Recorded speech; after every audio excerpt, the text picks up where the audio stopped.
여러분 안녕하십니까? 도나이성 GB 채널의 한국어 뉴스를 시청하고 있습니다.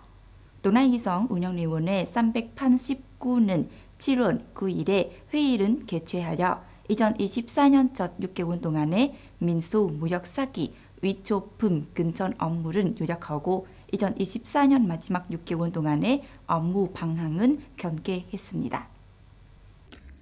동나이성 운영위원회 389의 보고서에 따르면 2024년 첫 6개월 동안 해당성에 관한 무대는 3,480건 이상의 사건은 조사했으며 2,300건 이상의 위반 사항은 발견하여 체포했습니다.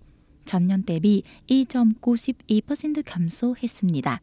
이 중 민소품, 금지품은 문법적으로 거래하고 운송한 적반 건수는 110건은 발견했고 2023년 같은 기간 대비 약 40% 증가했습니다.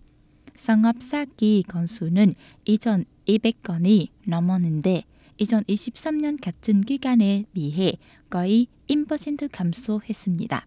위조품과 관련하여 적발된 건수는 11건으로 2023년 같은 기간보다 82% 이상 감소했습니다. 이로써 2,280건 이상은 처리하여 3,500억 동이 넘는 예산은 모금했습니다. 특히 피고인 108명으로 41건은 기소하기로 했습니다. 이는 2023년 같은 기간 대비 100% 증가했습니다. 회의에서 지방인민위원회 nguyễn thị hoàng 부위원장은 지난 6개월간 389 지방운영위원회가 단성한 건과를 높이 평가했습니다.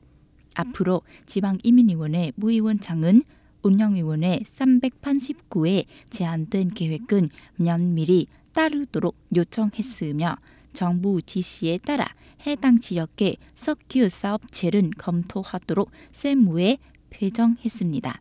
검토 과정에서 수정해야 한 어려움이 있는 경우 중앙정부에 제안서를 제출합니다. 이번 기회에 동나이성 운영위원회 389개인 2명과 4개 단체가 국가운영위원회 389로부터 공로패를 수여받았습니다. 또한 2개 단체 14명의 개인이 민수, 무역사기, 위조품 퇴치에 탁월한 성과를 거둔 공로로 동나이성 인민위원회 위원장으로부터 공로장을 받았습니다. 베트남 고속도로 개발투자공사 산하남부고속도로 관리위원회는 동나이성 지역을 통과하는 멜륵-럼탄 고속도로 건설 프로젝트의 에이진 입장 패키지에 속한 대와이다리 항목이 오는 오후에 공식적으로 합류했다고 밝혔습니다. 구체적으로 전체 에이진 입장 패키지는 지금까지 생산량의 90% 이상에 도달했습니다. 특히 디와이 고양은 복잡한 지진학적 특성으로 인해 패키지 에이진에서 가장 까다로운 품목입니다. 다리 길이는 3.3km로 디와이강 아래에 있는 4개의 다리 기둥은 포함하여 70개의 기둥과 2개의 교대를 갖추고 있습니다.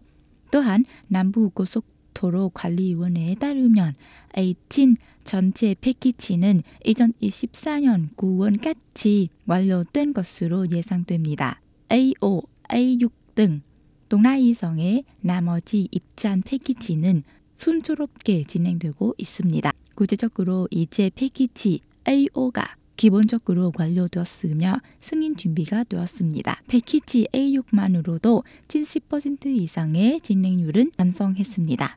멜륵-럼탄 고속도로는 렁망성 호치민시 및 동나이성은 포함한 3개의 성과 도시를 통과하며 길이는 거의 51km이고 총 투자액은 30빈초 3천억 동 이상입니다. 특히 동나이성은 통과하는 구간은 A5, A6, 에이진 패키지를 포함한 3가지 견선 패키지로 길이가 27km 이상입니다.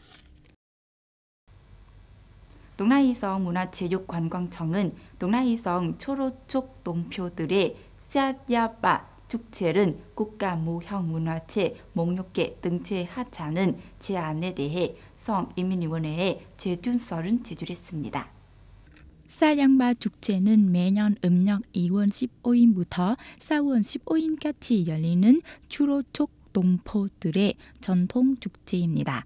비가 잘 내리고 복년이 들고 생활이 평화롭고 넉넉하고 행복하기를 기원하는 의미를 가진 추로인의 가장 큰 축제입니다. 축제 기간 동안 초록촉 동표들은 함께 징, 춘따리기, 싹춤, 석궁 반사 등은 공연하고 람밥과 룩가는 춤췄습니다.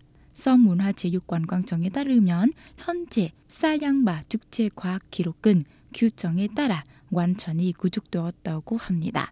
위청은 문화체육관광부에 국가 무형 문화 유산 목록에 등록하기 위해 검토 및 요청을 하기 위해 성인민위원회에 제출했습니다.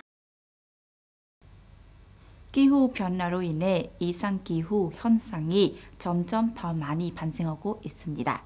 기상청은 9일 전국 대부분 지역, 특히 남부 지방에 큰 비가 내리겠다고 밝혔습니다.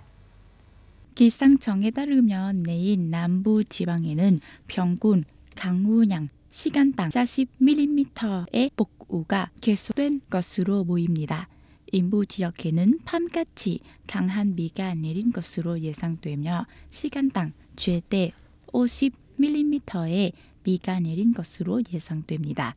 기상청도 홍수 위험은 경고했습니다. 지방 당국은 경찰과 소방관은 동원하여 홍수에 휩쓸리거나 집에 갇힌 사람들은 구조한 준비를 갖추었습니다. 광범위한 홍수로 이어지는 폭우로 인해 한국 남부 지역의 교통 및 서비스가 중단된 수도 있습니다. 한편 제주도는 35도를 넘는 무더위가 예상됩니다. 지난 몇 년 동안 이 섬에서 가장 더운 날에는 기온이 섭씨 27도 정도에 문과했습니다.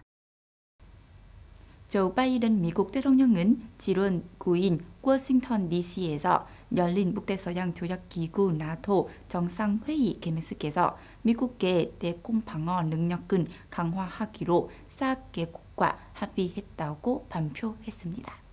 회의에서 바이든 대통령은 미국, 독일, 네덜란드, 루마니아, 이탈리아는 우크라이나에 5개의 전략 방공 시스템을 공급한 것이며 앞으로 몇 달 안에 미국과 그 파트너들은 우크라이나에 수십 개의 전술 방공 시스템을 공급한 계획입니다. 이렇게 말했습니다. 구체적으로 미국, 독일, 루마니아는 패트리엇 대공 미사일 반사대를 제공하고 네덜란드는 이탈리아에서 패트리어트 미사일 부품과 SAMPD 대공 미사일 시스템은 제공하게 됩니다. 바이든 총리는 또한 미국이 우크라이나가 내년에 수십 대의 요격제를 받도록 보장한 것이라고 말했습니다. 지난달 백악관은 키예프가 최소 10개의 패트리어트 미사일 시스템은 요구한 후 대공 미사일은 포함한 우크라이나에 대한 새로운 지원 패키지를 발표했습니다. 동라이성 라디오와 텔레비전 방송국의 방송 채널에 한국어 뉴스를 시청해주신 시청자 여러분께 감사드립니다. 안녕히 계시고 다음에 뵙겠습니다.